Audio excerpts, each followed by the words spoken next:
तुम लोगों ने चोरी की वजह से मेरे साथ ही किया है।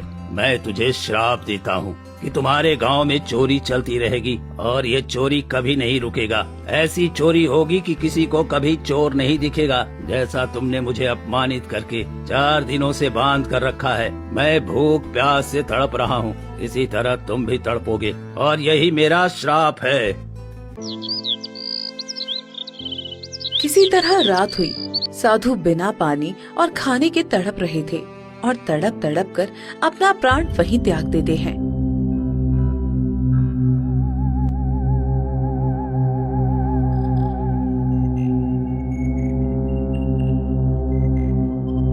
अगली सुबह गांव के लोग जुटे।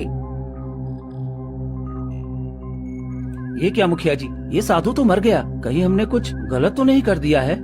अरे इसमें हमारी कोई गलती नहीं है, ये बूढ़ा था इसलिए मर गया। जाने दो इसे, जंगल में फेंक आओ, नहीं तो ये बदबू करने लगेगा। मैं अभी साधु को जंगल में फेंक आता हूँ। मदन और कुछ गांव वाले साधु को ले जाकर जंगल में फेंक देते हैं।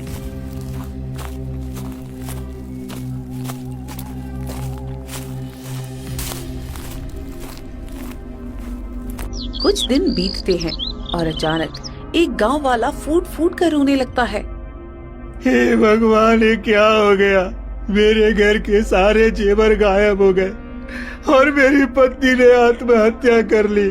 ये तुम क्या कह रहे हो? भला हमारे गांव में तो चोरी रुक गई थी, फिर चोरी कहाँ से हो गई? पता नहीं, हम सब खाना खा ही रहे थे कि अचानक मेरी पत्नी उठी अलमीरे से कपड़ा निकालने और देखा कि सारा जेवर गायब है। वो इतना महंगा जेवर था कि उसे देखकर मेरी पत्नी को हार्ट अटैक आ गया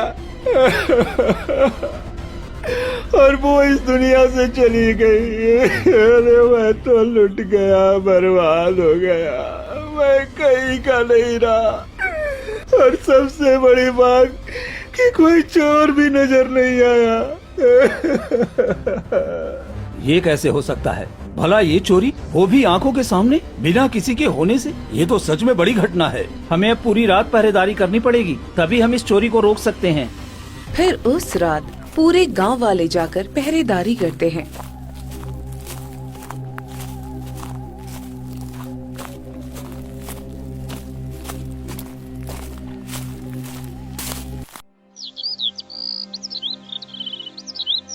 फिर सुबह होते ही मदन जोर जोर से रोने लगता है। ये क्या हुआ? मेरे घर के सारे अनाज चोरी हो गया, जबकि मैं पूरी रात पहरेदारी कर रहा था। ये कैसे हो गया? अरे ये कैसे हुआ? तुम तो पूरी रात पहरेदारी कर रहे थे, फिर अनाज कैसे गायब हो गया? ये क्या हो रहा है? पहले जैसी चोरी फिर से शुरू हो गई, लेकिन इस बार तो चोरी कुछ रहस्यमयी तरीके से हो रही है। सभी लोग दरवाजे पर पहरेदारी दे रहे हैं और घर के अंदर चोरी हो जा रही है। अरे मुखिया जी, मैं तो लूट गया, बर्बाद हो गया। मेरे सारे कपड़े चोरी हो गए, घर में एक भी कपड़ा नहीं बचा। ये क्या हो रहा है? अब तो अनाज के साथ साथ कपड़े भी चोरी होने लगे हैं। ये क्या, तुम्हारे घर से भी कपड़े चोरी हो गए? ये कैसे हो सकता है? ये चोरी रुकने के बजाय और क्यों बढ़ रही है? तभी मुखिया की पत्नी हेमलता भागते हुए आती है। अरे जी, आप यहाँ हैं? हमारे घर की सारी तिजोरी खाली है, अनाज की बोरियां एक भी नहीं है और ऊपर से सारे गहने भी गायब हैं। ये क्या हो रहा है? हम तो बर्बाद हो गए हैं जी। ये तुम क्या कह रही हो हेमलता? ये तो बहुत बुरा है। हमारे गांव में एक साथ इतनी चोरी कैसे हो सकती है? मुखिया जी, कुछ कीजिए ना। ये तो सच में परेशानी वाली बात है। एक दिन में इतनी सारी चोरी कैसे हो गई? मदन, कुछ ठीक नहीं लग रहा है मुझे। अब हम लोगों को दिन रात जाकर पहरा देना होगा। ठीक है, तो आज से पूरे गांव में कोई नहीं सोएगा, सब अपने अपने सामान की पहरेदारी करेगा। फिर पूरे गांव वाले डर के मारे दिन रात जाकर पहरेदारी करते हैं, लेकिन चोरी लगातार बढ़ती ही जाती है और दिन दहाड़े भी चोरी होने लगती है। इसी तरह कई दिन बीत जाते हैं, मगर चोरी रुकने का नाम ही नहीं ले रही थी। हे भगवान, अब मैं क्या करूं? हमारे गांव की स्थिति तो बहुत बिगड़ गई है।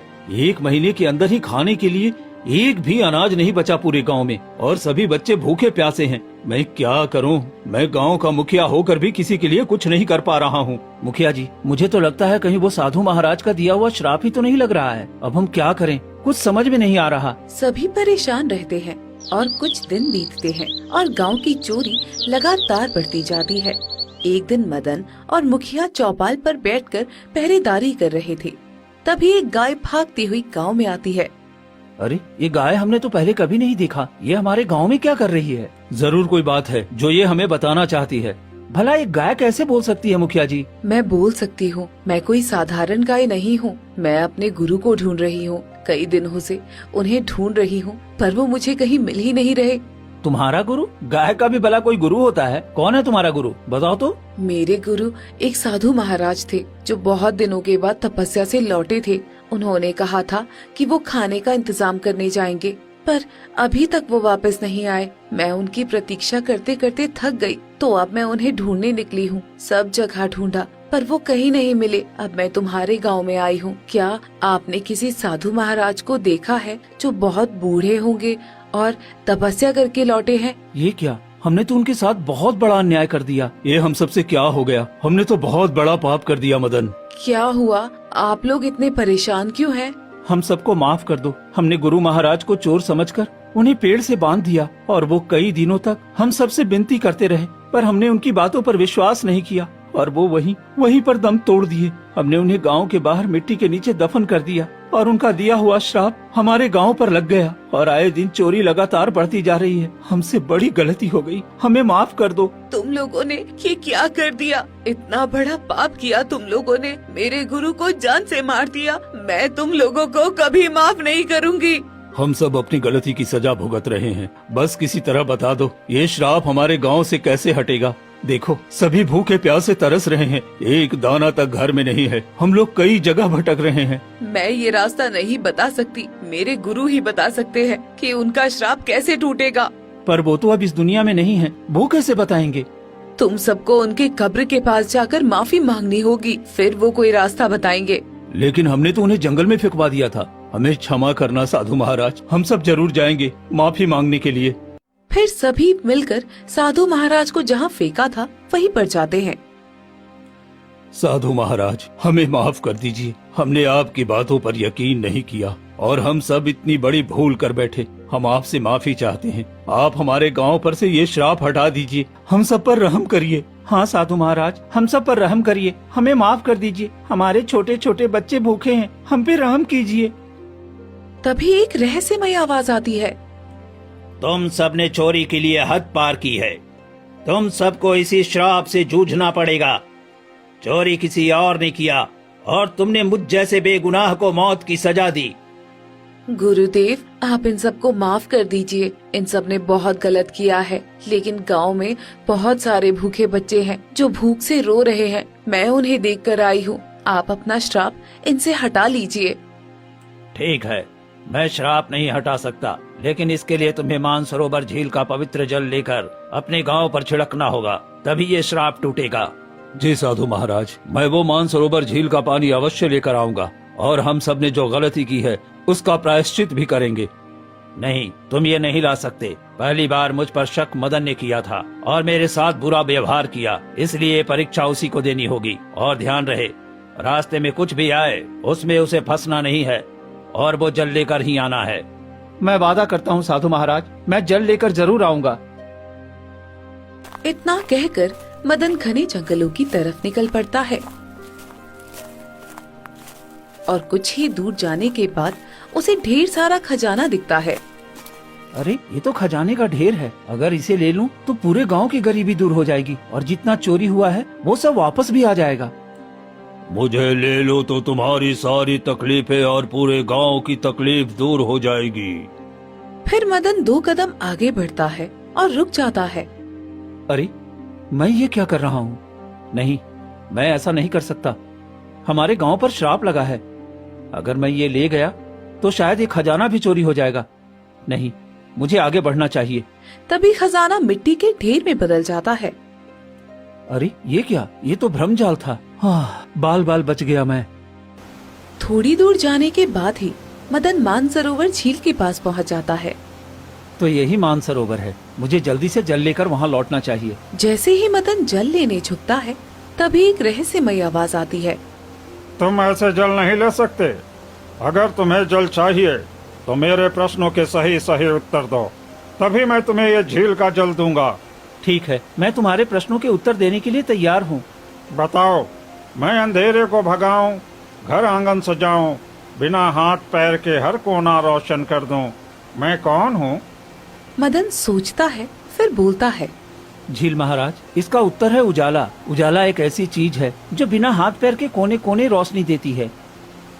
तुमने बिल्कुल सही जवाब दिया। अब जल ले जा सकते हो। फिर मदन जल्दी से मानसरोवर झील का जल ले आता है और गांव की तरफ निकल पड़ता है और कुछ ही देर में मुखिया के पास जाता है। तुमने बहुत अच्छा काम किया है मदन। अब जल्दी से इस जल को हमारे पूरे गांव पर छिड़क दो ताकि ये श्राप खत्म हो जाए। मदन गांव में पवित्र जल छिड़कता है। तभी तेज रोशनी फैलती है और पूरे गांव में चोरी किया हुआ सामान वापस आ जाता है।